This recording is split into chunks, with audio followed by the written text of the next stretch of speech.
let's get to the I-24 thing. So I don't know how many of you remember Sam Nunberg. The Trump administration is like a sitcom. Very sick, twisted sitcom.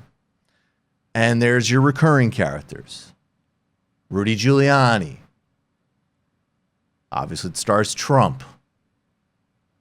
Gorka's kind of a recurring character. Sebastian Gorka.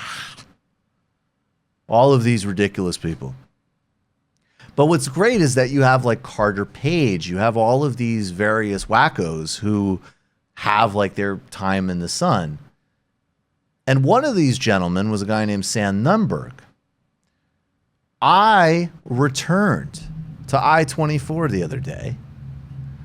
And who should I see sitting there but Sam Nunberg? He said to me, "Hey, Sam Nunberg." And I want to actually say, Sam Nunberg was actually a very nice guy, which, some of these people are not, even in that context. Like that Israeli, that British guy that I had the Ilhan Omar debate with, we did not, it wasn't like super bad, but it wasn't like, "Oh, good job." It was like, Give me the F bye. Yeah. Right? Like that correctly did not end on a good feeling because he was smearing a great congresswoman and I had just humiliated him in front of about 900 people. Little I-24 ratings diss, but I kid. But Sam Nunberg was very nice. We're going to play our clip. And I actually have to say, Sam Nunberg, definitely one of the least nuts people that I've gone up against on I-24, which says something. But here's a little reminder of who Sam Nunberg was and why I immediately texted everybody like, "Guys, dude, I'm about to go on with Sam Nunberg." I think Mueller has enough on Trump. He doesn't need me to start giving him information on Roger Stone and Steve Bannon. Jake, I communicated with Roger Stone and Steve Bannon 15 times a day. So I have to spend 80 hours going over email? Well, I agree that it seems like a lot of time, but it is law enforcement telling you that you have to do it. That's what a subpoena is. I mean, are you're actually willing to go to jail for this? Sam? I'm not cooperating. Arrest me. You're not cooperating, arrest you. Yes, I'm not cooperating. You're more than happy. You want to arrest me, arrest me. Because you know what? At this instance, and I'm not a fan of Donald Trump, Jake. And I know you had a big falling out. I'm not a fan of his. You know what? When they start asking for stuff like this, Trump is right. It's a witch hunt. Oh, my God. So, of course, I'm remembering all of this, and I'm thinking two things. One, Sam Nunberg seems like the type of guy who might have watched every clip about him, and I certainly, it's just the Sam impression, basically. We were having fun with him. Yeah, we were enjoying the Sam Nunberg story arc. I'm like, I'm not going to go to jail. And then also legitimately. Imagine him doing like Tupac, sort of like the DA see me. Yeah. DA see me, Jake. And they didn't. He didn't go to jail. But the thing that I also, a comical example of our two-tier justice system, but I also honestly was thinking like, man, you have a massive set of balls. You went out on national television and were just like, ridiculous. I'm not going to cooperate with the federal prosecutor. I mean, most people would be petrified. You went on multiple national television. He was taking black cars around New York City's, around Midtown, where all these stations are, to go and be like, he wants me to go through hours of emails? I mean, Jesus Christ, I wish I could. That sounds like a beautiful way to conduct life. So I admire the balls. And Sam and I did this segment. The only thing I'll say is I do think that there's something important here and we'll just play it straight through. I won't do many pauses. I honestly think, and setting aside, look, if the Mueller thing can get some points on the board for Democrats, that's fine. That's great. I maintain that I just feel like you always need to restate the Russia thing. They clearly solicited some things from Russian-connected sources, and I think Donald Trump made an attempt to obstruct justice, which seems to be what Mueller's indicating, although he didn't indicate much other than he needed some chicken soup. The broader thing, though, is frankly the bottom line is the minutia of when did Don McGahn call? Was that before or after the president had called Omarosa a liar on Twitter? People don't care. And they don't care partially because it's very divorced from their lives. And I think also, as Crystal Ball pointed out in an excellent commentary where she excoriated the incredible failures of MSNBC on this, that the idea of a two-tier justice system is not new to people. And so, again, even just, I like Al Green's impeachment. The guy's racist and actively harming the country through white supremacy. Remove him. And I love that disposition. If you want to impeach Trump because he's a racist and an MFer, awesome. This stuff has serious diminishing returns politically and does not live up to the hype at all in terms of what it was hyped. That's just my final view of it. And so the fact in this discussion, I think that Nunberg thinks he's going up against somebody that's going to do all the same talking points, and it does throw things off a bit. So let's just watch a chunk of this clip. It's fun. Also, I know the tie is not perfectly knotted. They could win an election like this. I think they hurt themselves very badly for 2020. All right, joining me now to talk American politics is Sam Nunberg. He is a former political advisor to President Trump, and Michael Brooks, host of the Michael Brooks Show and the Woke Bros Show as well. Pause it. All right, I'm sorry, I forgot. I knew that would be fun. They couldn't just say co-host of Woke Bros.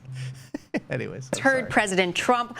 Sam, let's start with you. Do you agree? Was yesterday a total embarrassment? Oh, I think it was embarrassing for the Justice Department. My question after watching that was, why did Rod Rosenstein, if he spent 5 minutes with Bob Mueller, think that he could run that special counsel? I could tell you, as someone who spent over $50,000 in legal fees, I've had friends of mine indicted, in the very least, if not going to jail by this, that somebody like this in that physical condition should not have been running something like that. And I wonder when you say physical condition, and I wonder who actually was. No, his mental capacity. He obviously looks like he's going at his mental capacity. He obviously looks like he has some kind of condition early. So if I understand correctly, you think I lied.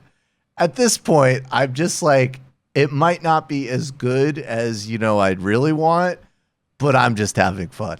He's within 30 seconds saying Bob Mueller's going senile, basically, at least intimating it. All right, sorry, go ahead.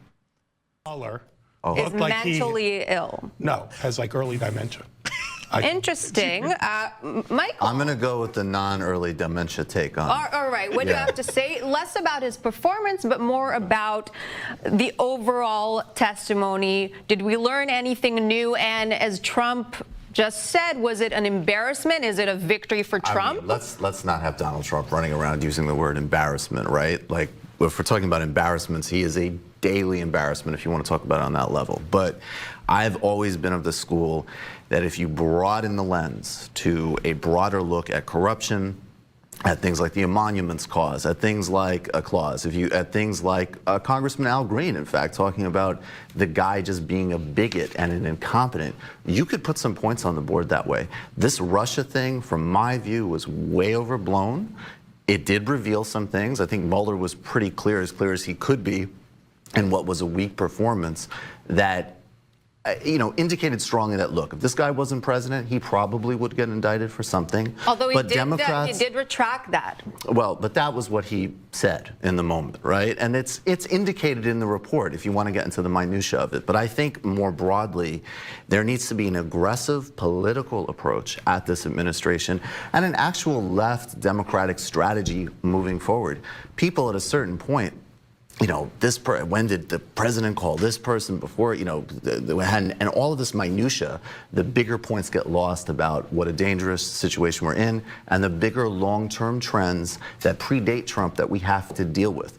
You got to consistently and concisely communicate that. All right, so looking at the bigger picture and then how it's going to affect the 2020 election, first of all, next round of Democratic debates are fast approaching. We have former Vice President Joe Biden, who appears to have been working on his game. Biden is serving notice he's not going to be so nice this time around. When Senator Cory Booker took aim at Biden for the 1994 crime bill and accused him of the mass incarceration of blacks, Biden was quick with a response. Take a significant part of the incarceration that occurred before the crime bill was written, number one. Number two, if you look at the mayor's record in Newark, one of the provisions I wrote in the crime bill, a pattern and practice of misbehavior, his police department was stopping and frisking people, mostly African-American men. We took action against them. The Justice Department took action against them, held the police department accountable. He objected to federal interference. If he wants to go back and talk about records, I'm happy to do that, but I'd rather talk about the future. All right, we just heard Biden. He's not going to play Mr. Nice Guy anymore. Sam, how do you think that's going to work for him? Well, you have to remember, after South Carolina, you're going to have the first three. Why is Sam Nunberg being asked this question? I have no idea. I have no idea. We'll only play a few more seconds of this. Sam, how do you think that's going to work for him? Well, you have to remember, after South Carolina, you're going to have the first three primaries. I think that, you can have this cut down to around 2 or 3 candidates. Either Kamala Harris or Cory Booker will be out after South Carolina. They just had a poll for Monmouth today where Joe Biden's support did not even fall. Even after the first debate, all the public polling showed it didn't fall. But Monmouth University had a poll, he's at 39%. And African Americans identify 74% as moderate or conservative, 24% liberal, and they make up probably around 2/3 of the Democrat voting. This Democratic voting in South Carolina. Correct. Specifically South Carolina. In the primary state. And that's going to be the critical cutoff. So I understand what Booker's trying to do. To see Biden, the one thing that Biden will continue to have to fight is this whole idea of, do we want somebody that's younger or somebody who is from the past? And I think that that's where he looks like he has the most susceptibility from my. All right, well, actually, one more, just a little, Or Elizabeth Warren or Kamala. I just have to say, in general, I would be fascinated to hear Sam's take potentially on if you think Trump or Biden either also have potential early onset dementia. I'd be fascinated to hear that. Right, but let's stick to Biden and not playing nice guy. I'm fascinated. So look, I think that why is he going after somebody who's an asterisk in the polls is worth asking. Cory Booker's had no actual.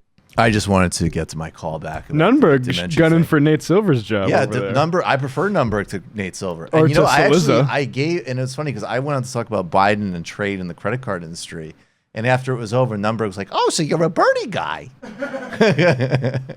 Very astute. Yeah, I mean, it goes to like, show, like, if Nunberg can get on there and do that, like.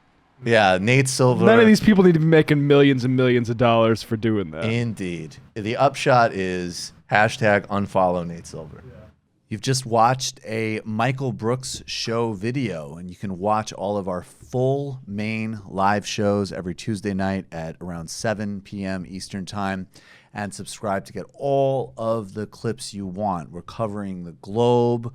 We're focusing on international relations, the intellectual dark web. We're having fun. We're doing deep dives with a lot of amazing guests. Of course, become a patron for the whole thing at patreon.com/TMBS, or subscribe to this YouTube channel and help us keep growing and get that content out there. Subscribe below.